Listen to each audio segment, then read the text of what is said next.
Hello, everybody. Bill Thornton, SoCalSabre. Thank you for stopping by for spinning video number 106. Can't believe I've been doing it this long. This is where we talk about the music that I listened to this week from that either entered my collections or was in my collection already. And so we're going to get started here. And the very first thing I listened to was a 1979 album titled The Jukes. Still got the shrink on, so there is a little bit of glare there. This is by Southside Johnny and the Ashbury Jukes. It's a 1979 LP. It's the only thing I have in the collection by them.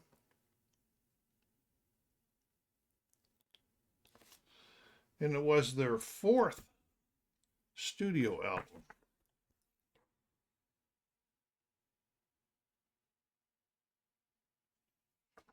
Nice, in pretty good shape for this old 21, 46 years old. Pretty nice shape. Well, there wasn't a lot written by them. That I did know that they, this album here, different day prior to this album, they had a connection with the E Street Band and Bruce Springsteen. That Steve Van Zandt was their musical writer and producer and so forth. But then, due to his commitments to the E Street Band, he had to leave, and this was their first album that went out after his departure.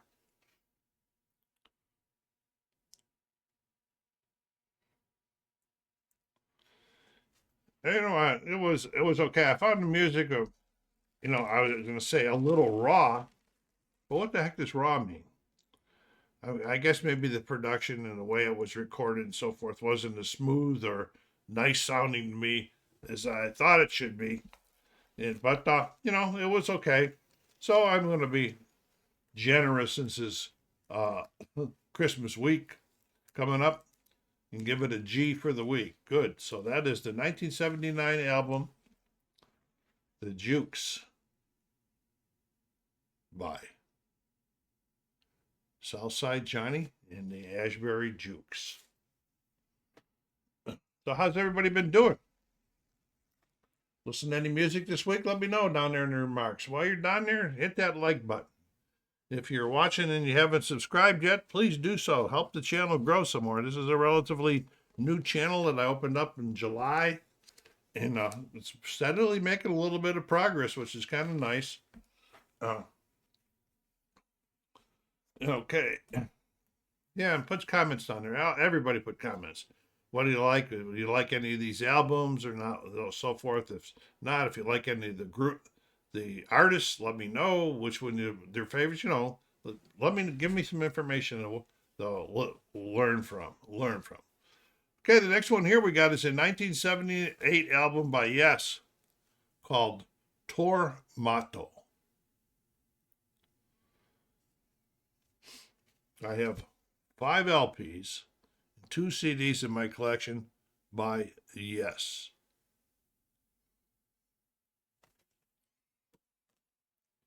Got a nice inner here, in really, really good shape. But this is even a year older. And this is these last two, that one and this one. I got a big batch of records in from a Whatnot collection sale at a good price. And so a lot of these things are new to me from Whatnot. These last two have been in pretty good shape. This was the 9th studio album by the English progressive rock band. But it was the last album with singer John Anderson and keyboardist Rick Wakeman before the departure from the group in 1980.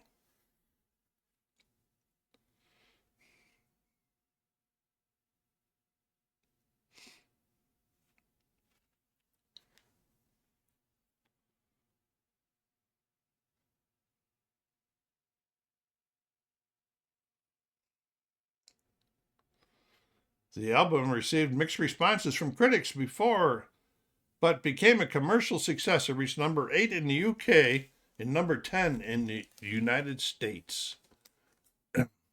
where it became the band's fastest selling album and reached platinum certification within 2 months for selling 1 million copies. Pretty nice, huh? Even though the critics didn't like it. And the album also charted in 12 different countries. I liked it, but I made a note said it's not, but not as much as the others I've heard in their collection. I'm not supposed to be doing that. The purpose this year was grading it for against this week, but I guess I can't help but do that. So I am going to give it because of it, I'm going to give it G plus for the week because it is a yes. It did become a hit, and that was Tormato from 1978. Good stuff. Collection's growing rapidly this year. I got to slow down and whatnot, and I have slowed down since I got that big batch of records, and some of it I don't know if I'll ever get in. I only do a couple a week, and so the next one I got is a relatively new album release, 2025. It wasn't too long ago that I ordered this. Still in the shrink because I didn't want to cut off the hype sticker yet, anyway. And this is All Washed Up by Cheap Trick.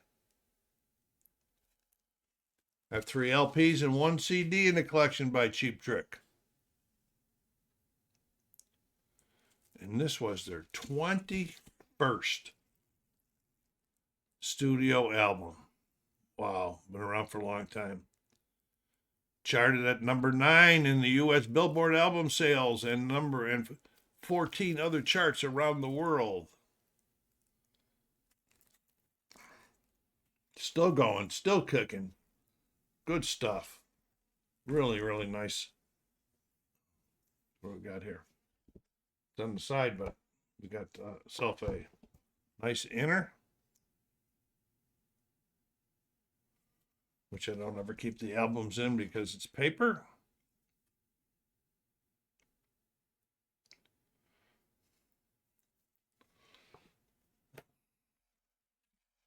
The music in the songs on here was pretty much, I thought, pop rock and good.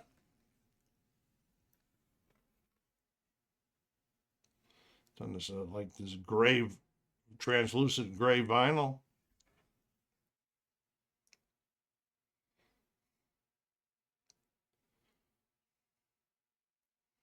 And compared to the first two of my likings this week, I'm going to give this one a VG.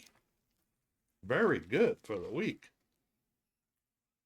And what was it? It was All Washed Up.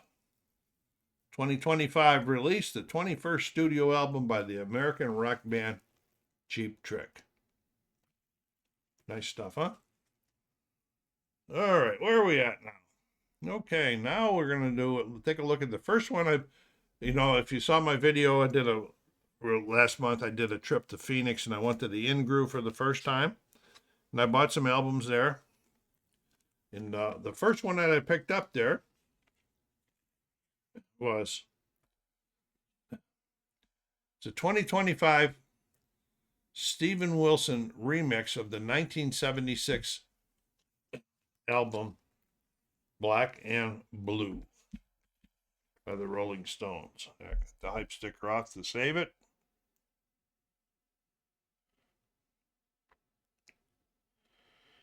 The original was the 13th album by the Rolling Stones back in the day.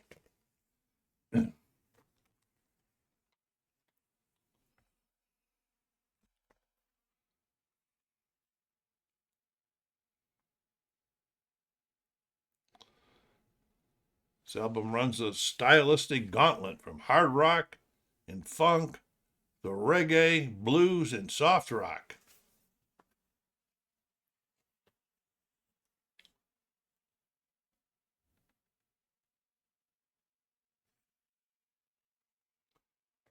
And why did I grab this? I really didn't know much about the album, but it's also part of a deluxe set, but it's the Steven Wilson remix, and that's why I grabbed it. Here's the notes from the recording sessions. The lead single, Full to Cry, became a worldwide top 10 hit, reached number 2 in the UK, spent an uninterrupted 4-week spell at number 1 in the United States, going platinum there.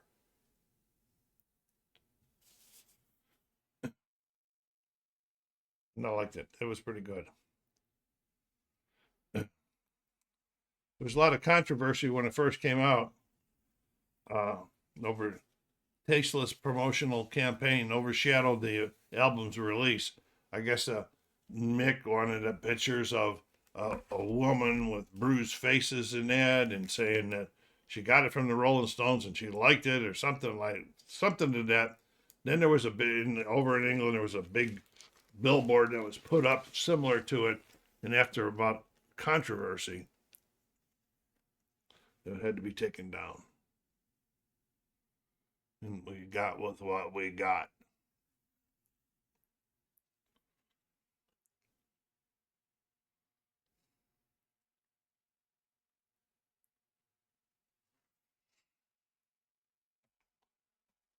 The superset, this LP is being released separately.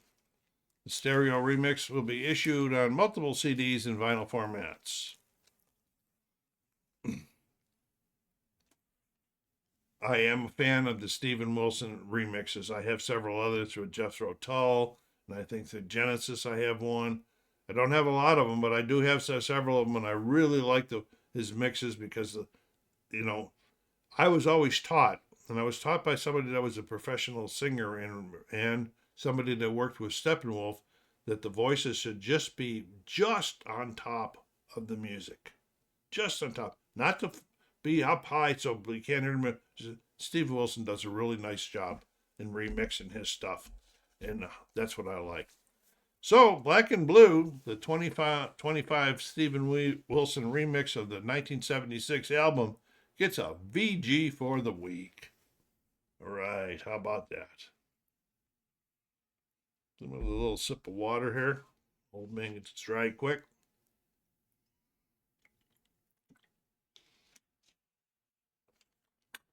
Yeah, we get into the part of the week where I pull out a couple CDs from already in the collection.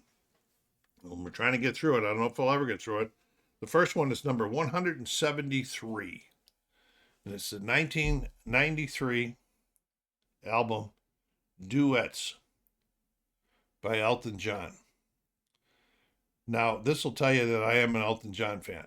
I have 10 LPs, 7 CDs, and a 4 CD box set in my collections from Elton John.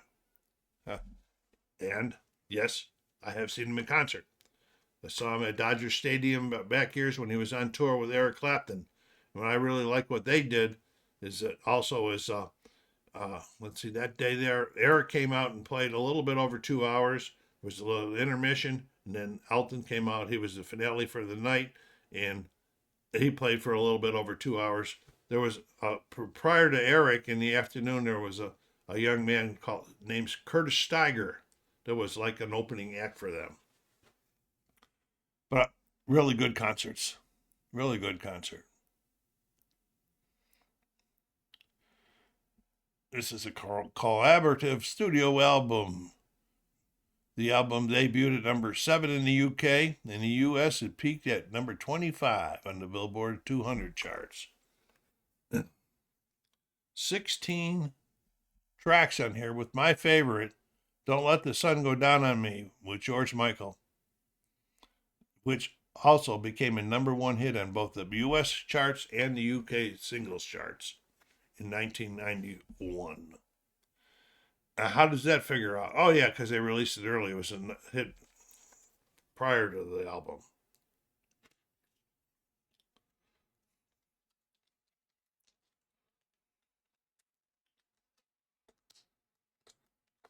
All right, let's get this little booklet out of here. Stop fighting me. There we go. Get the booklet looking here.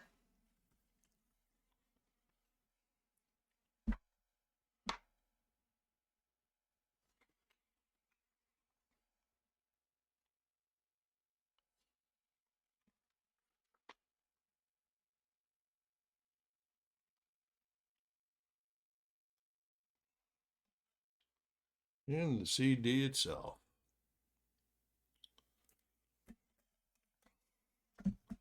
Aside from being an Elton John fan, I don't remember or know why I would have bought this one. I bought it probably just because I'm a fan of his. You know, it's got some really good people on here. Katie Lang, George Michael, Little Richard, Don Henley, just to name a few. I'll show you the back and hold it for a second so you can zoom in to see the tracks and who was on it with them.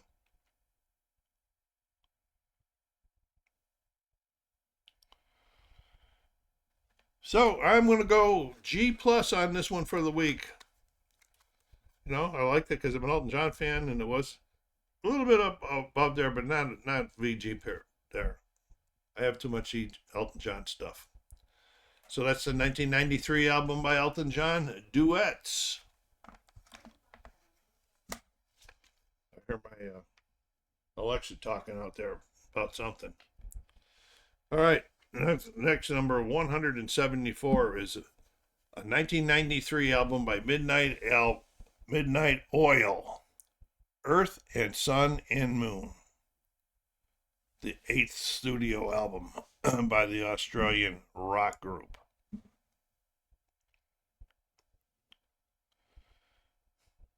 Peaked at number 2 on the ARIA albums chart and 9 other charts. It's all alt rock, alternative rock, and you know, it was pretty good. It was comforting. I could say comforting, you know, because alt rock can be a little disturbing to me sometimes, but it wasn't. It was just comforting. It was nice listening to it.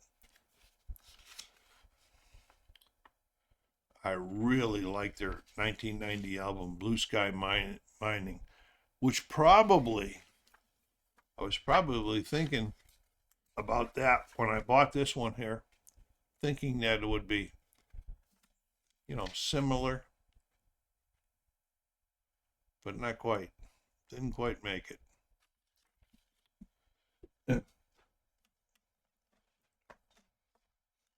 That's another colorful CD.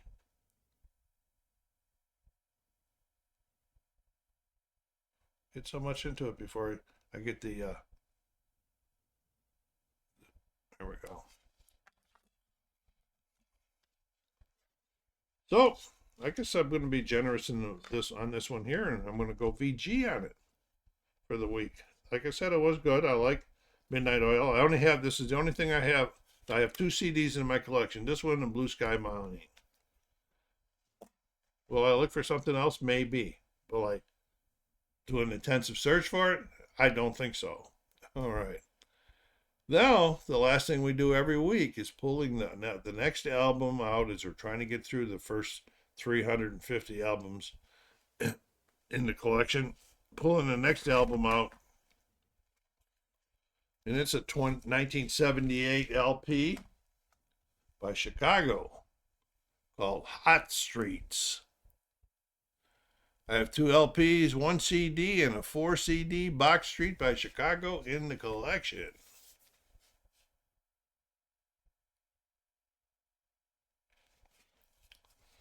Is it gatefold? A lot of them back in the day were gatefolds.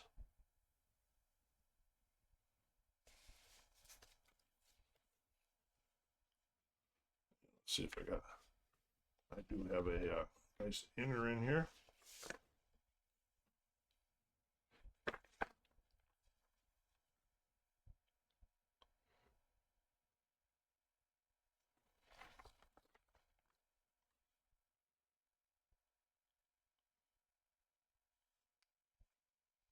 This was the 10th studio album by Chicago. Overall, they had 12 out. Because if you remember the history, the first 2, they were called the Chicago Transit Authority, was the title of their group. But the real Chicago Transit Authority pitched a fit about that, threatened to sue them, so they had to change their name. It's on the good old Columbia One Eye, I guess you would call it. Red Label One Eye.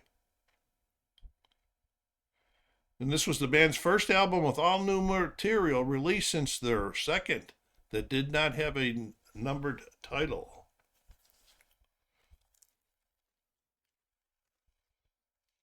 Listed on Discogs as jazz rock.